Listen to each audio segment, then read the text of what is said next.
पाकिस्तान में अमूमन ऐसा होता नहीं है कि कोई सेना का विरोध करे। अगर कोई विरोध करता है या किसने अब तक किया है तो इसके नतीजे गंभीर हुए हैं।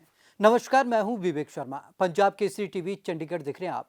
इस बार पाकिस्तान में एक जलजला उठा है। 11 विपक्षी दल एक साथ सेना का विरोध कर रहे हैं और इमरान खान सरकार को घेरने की लगातार कोशिश कर रहे हैं। क्या है पूरा मामला, चलिए आपको ये रिपोर्ट दिखाते हैं। पाकिस्तान में विपक्ष ने दी फौज को चुनौती। कहा सत्ता में सेना का दखल मंजूर नहीं। नवाज और बिलावल फौज के लिए आए साथ साथ। बोले इमरान को फौज और जनरल बाजवा सत्ता में लाए। पाकिस्तान में सेना को चुनौती देने की हिम्मत किसी में नहीं है, सत्ता में बैठे हुक्मरानों में भी नहीं। और जिसने ये करने की कोशिश की तो सेना उसे सत्ता से उखाड़ फेंकने में पीछे नहीं रहती है। पाकिस्तान का इतिहास ऐसे उदाहरणों से भरा पड़ा है, लेकिन बदलते वक्त के साथ अब फौज ही सबसे ज्यादा निशाने पर है। उसे सियासी पार्टियां सीधे चुनौती दे रही हैं। बिलावल नवाज सेना के खिलाफ आए साथ।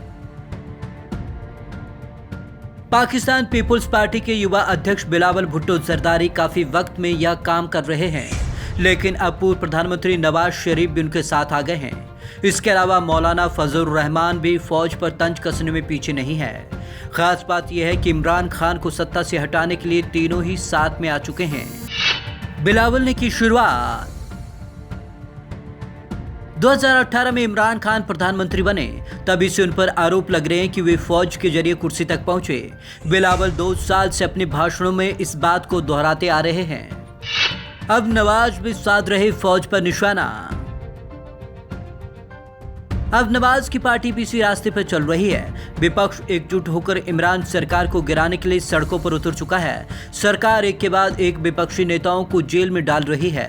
नवाज ने पिछले दिनों विपक्ष की संयुक्त रैली को लंदन से संबोधित किया।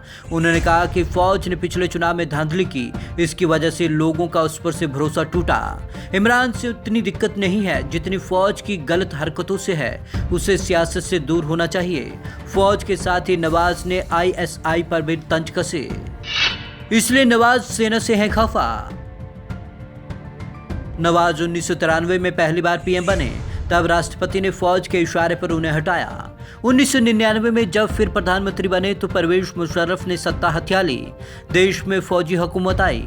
2017 में कोर्ट और फौज ने इमरान के आंदोलन के नाम पर उन्हें हटाया।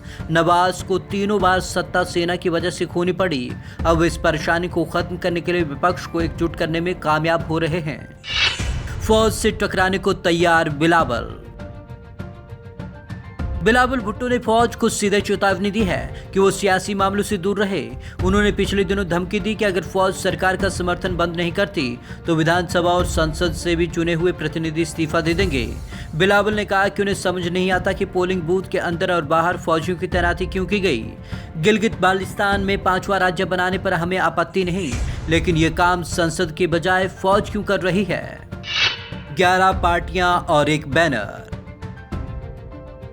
20 सितंबर को पाकिस्तान के 11 विपक्षी दलों ने गठबंधन बनाया। इसके जरिए वे सरकार गिराने के लिए 3 चरणों में आंदोलन कर रही है। इसे पाकिस्तान डेमोक्रेटिक मूवमेंट यानी कि PDM नाम दिया गया है। बैठकों का दौर शुरू हो चुका है। विरोध प्रदर्शन हो रहे हैं। जनवरी 2021 में इस्लामाबाद तक मार्च निकाला जाएगा।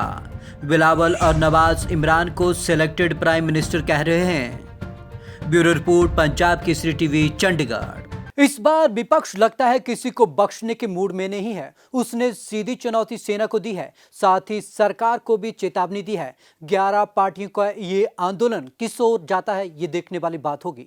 तो आज की इस खास रिपोर्ट में बस इतना ही। विवेक शर्मा को दीजिए इजाजत। नमस्कार।